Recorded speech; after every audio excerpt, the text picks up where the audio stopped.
What's up guys, my name is Jack, you're watching JBTCG, and as the title suggests, I have stopped investing in Japanese sealed Pokemon boxes. And we'll go into the reason why. The main reason is that English has just been outperforming. Pretty much across the board, English sealed products have outperformed Japanese ones, and it's just because there's more demand for English products. Now there is a little bit more nuance to this, and there is a couple of Japanese products and sealed promo cards or promo cards in general that I do think have a lot of potential long term. So we'll go into all that today, and we'll start with the sealed products and why I've been avoiding investing in modern Japanese boxes. So we'll start with 151. So Japanese 151, incredibly popular set. And now my original policy with investing in Japanese, at least for myself, was if it has something unique compared to the English boxes or just English product in general, then I would invest in it. I'd make a purchase, I'd make a play. So Japanese 151, it had Master Ball cards, and that was like a little novelty thing for it. It was very collectible. I still think it was super cool. It was really nice. I really enjoyed collecting like Pokeball Holos and Master Ball Holos for 151. I do have a Japanese 151 like master set that I've been working on. I haven't finished all the Master Balls. There's still some of them out there that I haven't gotten, but the main thing was Japanese 151 had something different than English 151. It made it a little bit more collectible, a little bit more desirable. So a lot of people actually really love Japanese 151.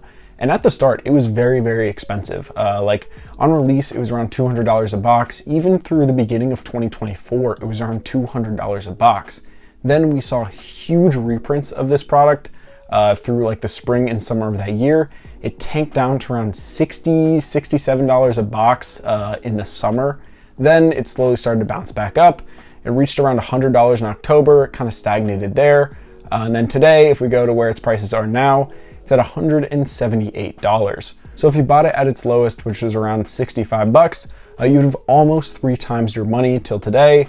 And a lot of people definitely put a lot of money into Japanese 151 in this time because it tanked in value. I did. I bought probably 20 boxes that summer just because the reprint came. It was the lowest that we thought it was ever going to be, and it is the lowest that it ever was.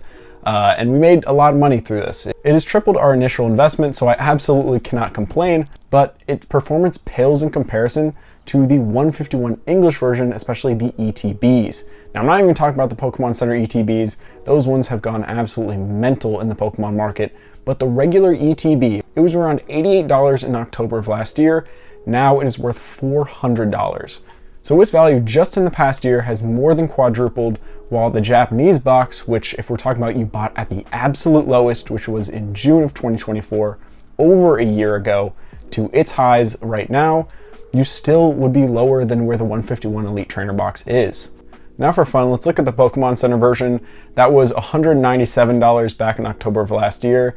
That's crazy. It was only $200, half the price of a 151 ETB right now. And now it is $971, and we have sales above $1,000, many sales above $1,000.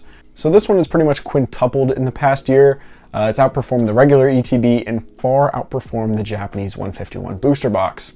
So I initially thought, and a lot of people also shared this opinion, that Japanese 151 would do better than English because it had those Master Ball Holos, it had that uniqueness, but even with those, it still got beaten out by English, just because there's so much demand for English product. People love to be able to read the cards and there seems like there's somewhat of an aversion to Japanese cards from the average collector in the Pokemon space. Like obviously most people don't actually care too much, but English is 100% preferred over Japanese usually.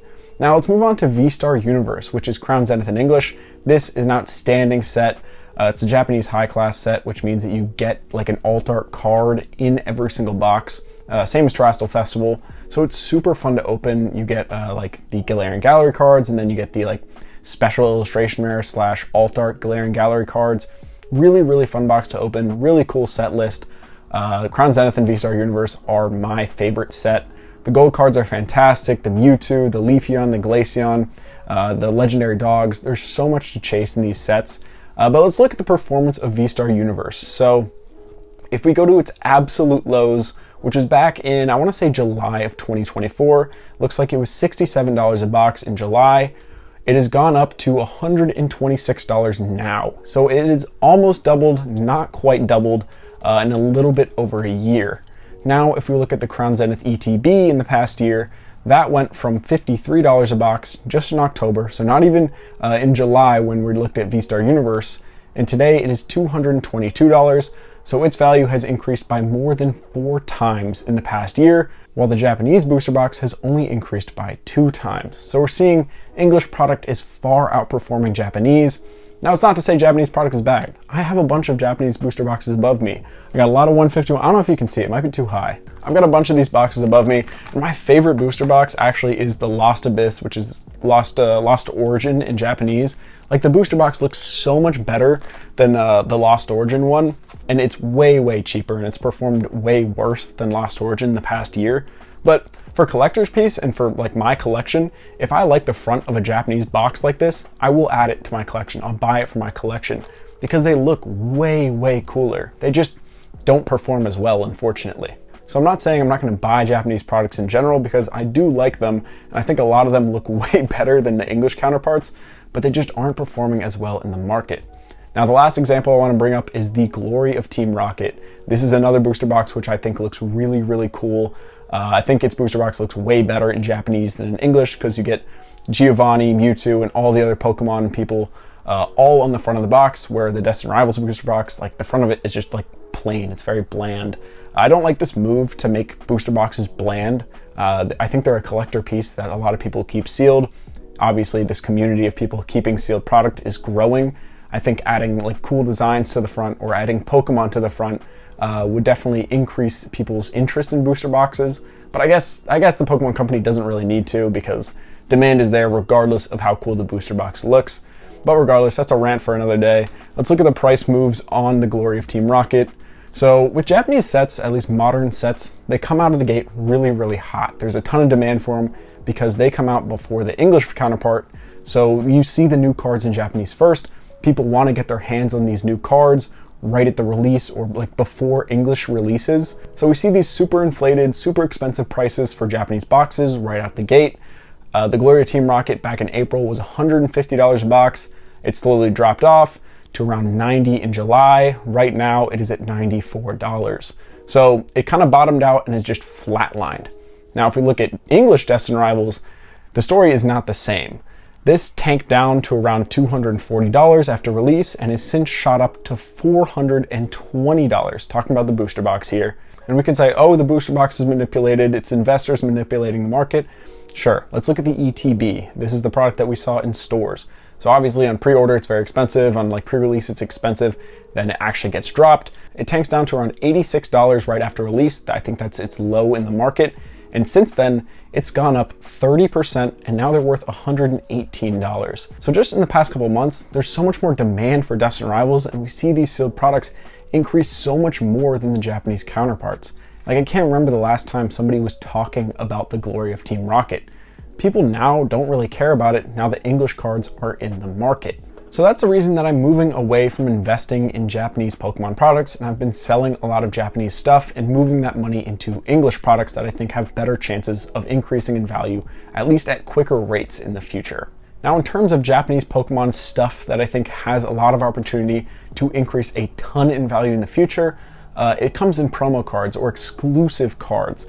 That's where we usually see these other languages do better than English, is when they get something that's exclusive to that language. Like take something like that Chinese Mew, which is, I think it was like 1,600 of those printed. It's incredibly expensive because there was only 1,600 of those printed, and it's exclusive to the Chinese language. If we look at this beautiful Pikachu promo card, I think it's the stamp promo, we've seen it increase by 214% in the past year, and you can't get this card in any other language than Japanese. And because people love the artwork of the card so much and its exclusivity, it performs really well in the market. We've also seen other cards like the Unigaba promos. There were tons of these printed, so many. Like if you look at their pop reports, so high. Like all of these cards, they're pretty easy to grade. Their pop reports are insane. Just the Pikachu, which was like a promo inside of the promo, like if you bought like a pack, or I forget what you bought for it, the Pikachu has gone up 157% in the past year. Now the top chase from the actual Unigaba packs, which is the Umbreon card, This one has gone up 266% in the past year because it's an exclusive Japanese card and it's a cool, unique artwork. So with these unique promos or unique cards that these other languages get, I think there's an opportunity to invest in them where they'll perform well long term. But in terms of sealed product, it seems like English is king, especially ETBs for special sets, booster boxes for main sets, and then Pokemon Center ETBs reign supreme over everything. And what are your guys' opinions in investing in other language sealed products? Like, I don't really touch Chinese because I don't understand the Chinese market. I don't understand their printing cycles. So I stay away from it completely. But I'm sure there's lots of opportunities in it that I'm completely missing out on because I don't understand the market. But that's enough rambling. As always, thank you guys so much for watching and stay safe out there.